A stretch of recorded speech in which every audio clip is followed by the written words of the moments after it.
exponentials, we've seen trig functions.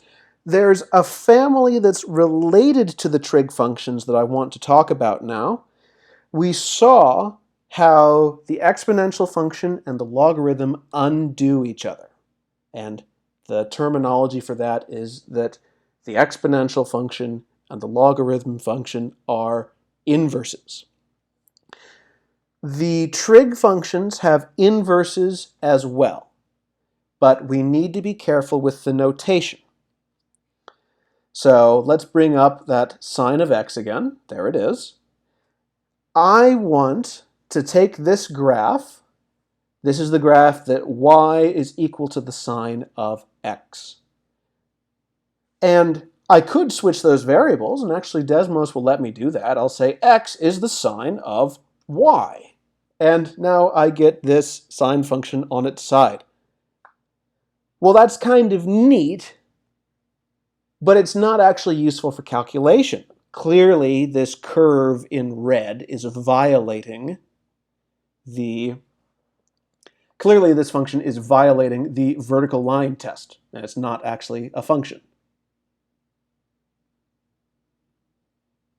And now it is violet-lating. Okay, sorry, that was a terrible joke.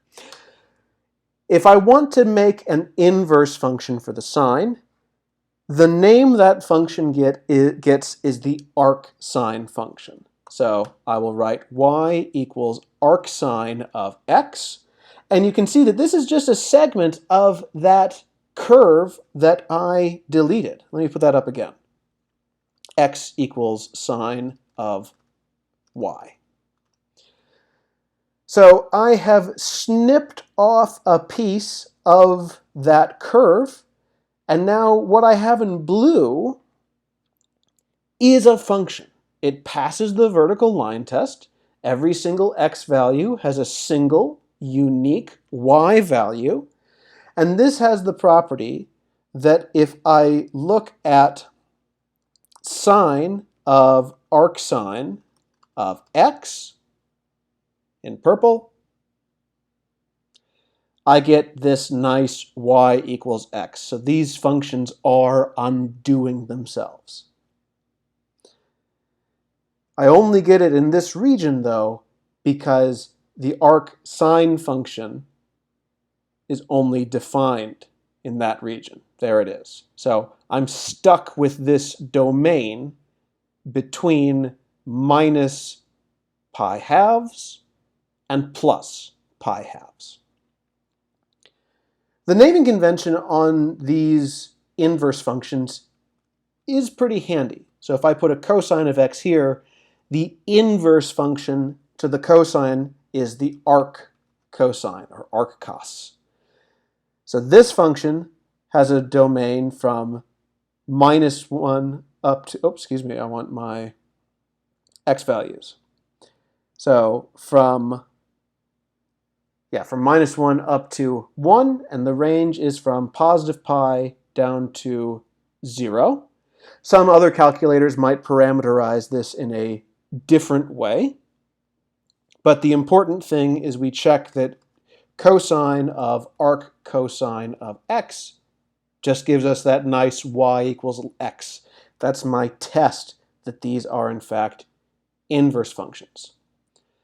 The last one of these is the tangent, and its inverse, the arctangent. See, the naming convention is great. So I'll write arctan of x, and what have we done? We've taken a single one of these curves and we've flipped it onto its side. So it's actually a fact that all inverse functions look like taking the original graph and flipping them on their side. For the arctangent in particular, we're making sure again that we're not violating the vertical line test. And this time, Desmos is playing along with my sense of humor.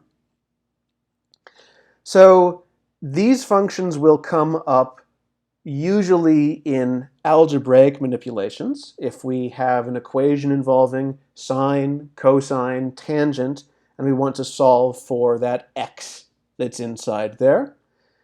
We'll also be looking at the derivatives of these functions, but not for a little while yet. They require a bit more advanced material that'll come later in the term. This is sort of reminding that these functions exist, and for right now we just use them for algebraic calculations. Cool.